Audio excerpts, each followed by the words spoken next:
अरावली पर्वत श्रृंखला ये सिर्फ कुछ पहाड़ नहीं है, बल्कि उत्तर भारत के लिए एक तरह से जीवन रेखाएं हैं।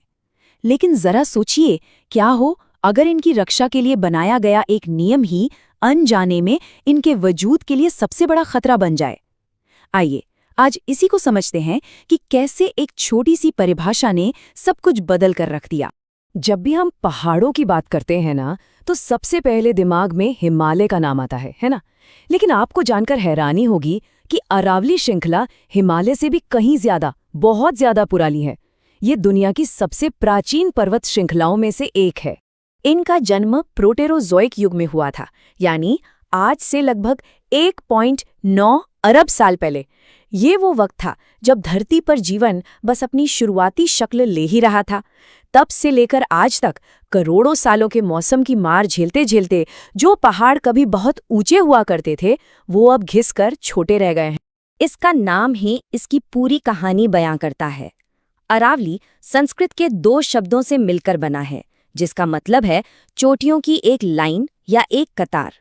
ये नाम गुजरात से लेकर दिल्ली तक फैली इस लंबी श्रृंखला को एकदम सटीक तरीके से बताता है। तो फिर सवाल ये उठता है कि अगर ये पहाड़ इतने पुराने और इतने ज़रूरी हैं, तो हाल ही में एक कानूनी फैसले ने रातों रात इनके 90% हिस्से को सुरक्षा के दायरे से बाहर कैसे कर दिया। चलिए इसी पहेली को सुलझाने की कोशिश करते हैं। एक ऐसा प्राचीन संरक्षक जो आज खुद खतरे में है। देखिए, दशकों से अरावली पर कई तरह के दबाव पड़ रहे हैं, जिससे इसका पूरा का पूरा इकोसिस्टम ही दांव पर लगा हुआ है।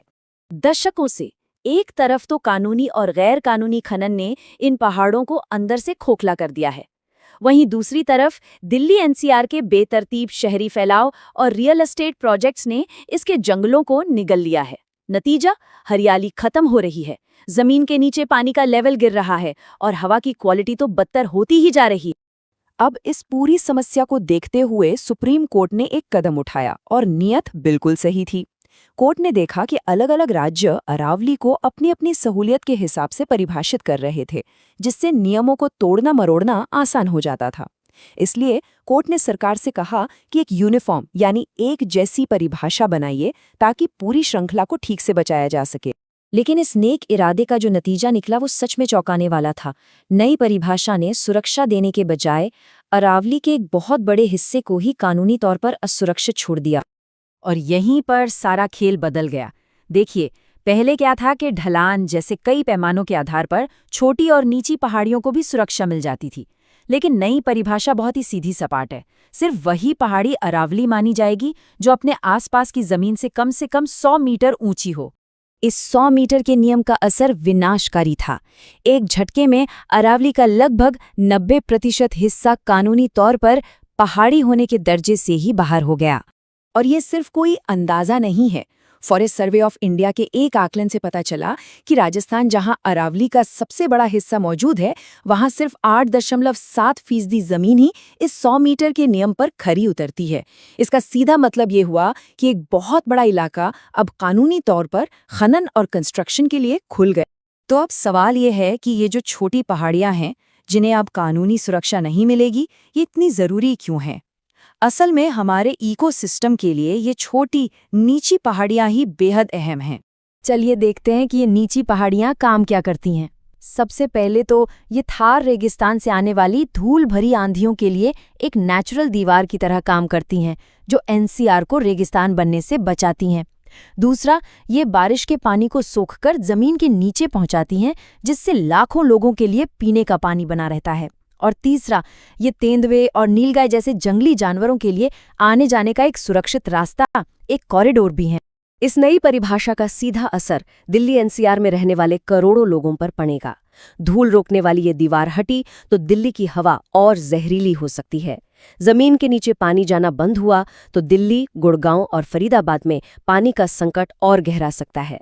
और सबसे बड़ा खतरा तो ये है कि ये जमीन अब खनन और रियल एस्टेट लॉबी के लिए पूरी तरह से खुल चुकी है। लेकिन इस निराशा के माहौल में एक सफलता की कहानी है जो उम्मीद जगाती है। ये कहानी दिखाती है कि अगर ठान लिया जाए तो सबसे बर्बाद जमीन को भी फिर से जिंदा किया जा सकता है।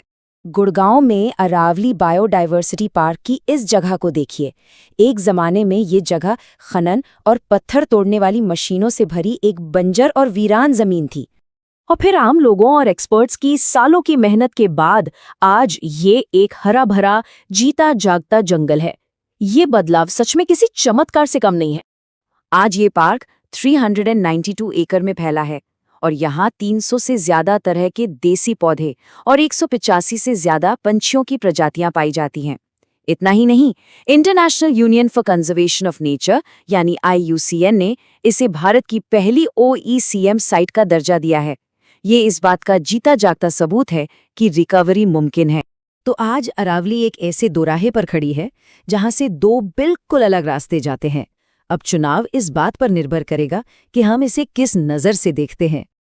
पहला रास्ता एक बहुत बड़े और शानदार विजन का है, भारत की महान हरी दीवार का निर्माण।